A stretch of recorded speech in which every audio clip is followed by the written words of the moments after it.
You can lose 30 pounds on a GLP-1 and actually end up worse off than when you started. We finally have the most powerful weight loss tool ever created.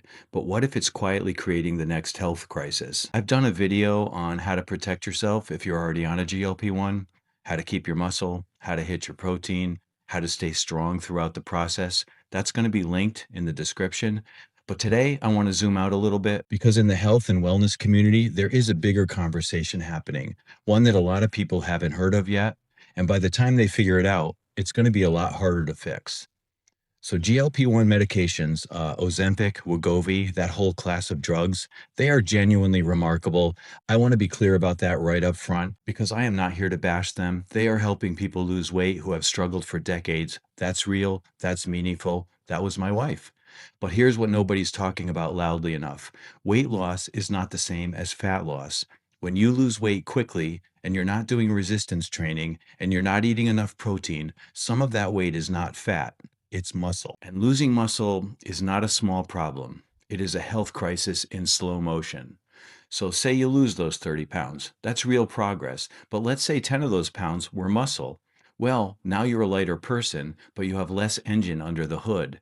Less muscle means your recovery from anything, illness, injury, a hard week, is going to take longer. You look smaller in the mirror and you think, winning, but internally, your body is not healthier. It may actually be worse off. That condition has a name, and you're going to start hearing a lot more of it. It's called sarcopenic obesity. Too little muscle, too much fat at the same time. So yes, people are losing weight, but unknowingly they're moving closer towards that condition. The scale goes down and you think you're heading in the right direction. Well, you need to do this right. You worked up the nerve, you made the investment, now you owe it to yourself. And here's what matters. When you're in a calorie deficit, your body burns both muscle and fat. Muscle is an expensive tissue. It requires a lot of energy just to exist. It creates a higher resting metabolism. It requires constant protein. It needs to be maintained even at rest. In a calorie deficit, your body is going to ask one question. We're low on resources. What can we get rid of to survive? What is the most expensive thing in the inventory right now? And the answer is going to be muscle. Fat is basically survival insurance. Body fat isn't just stored energy, it's protection from an evolutionary standpoint. Fat is backup fuel for the famine. Fat is also insulation. Your body wants to hold on to fat, but protein is needed for critical functions. Your body needs protein for everything from hormone support to tissue repair. If you are not eating enough protein, your body says, we need to break down muscle to get what we need. Muscle is far easier to break down than fat.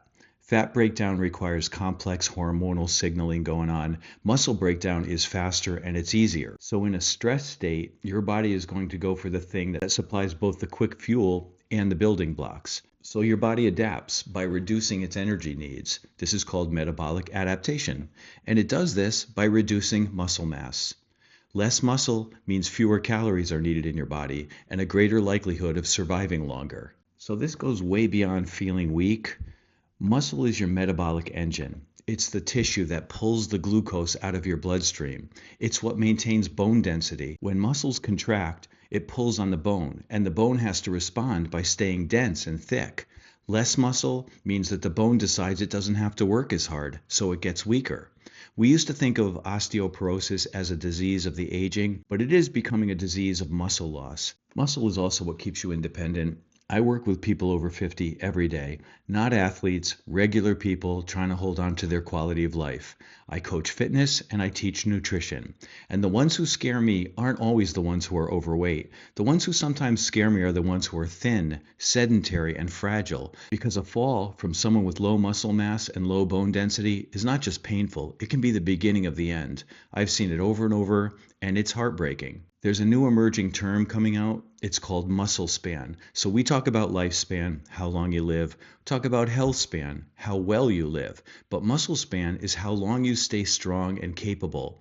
Get that luggage into the overhead compartment, carry your groceries, play with your grandkids without losing your breath.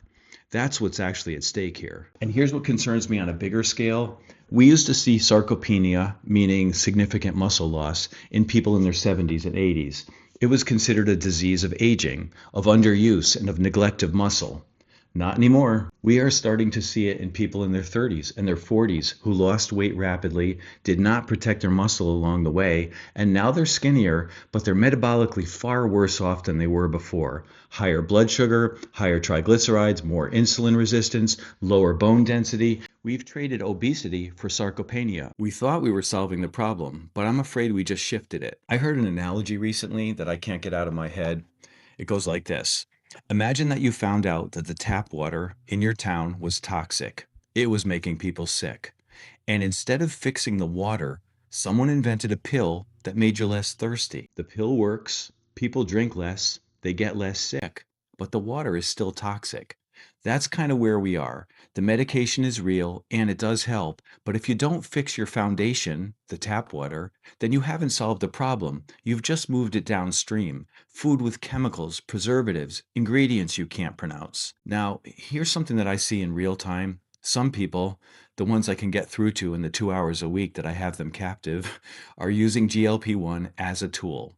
They're in here training, they're paying attention to their protein, they're treating the reduced appetite as a window, an opportunity, a chance to build new habits while the medication is doing its job, so that when they come off of it, there is something underneath, a foundation, new behaviors that'll stick. Then there are the people using it as permission, as a crutch. Hey, I can eat whatever I want and still lose weight. This is amazing. I am untouchable. Yes, I'll have another slice, please.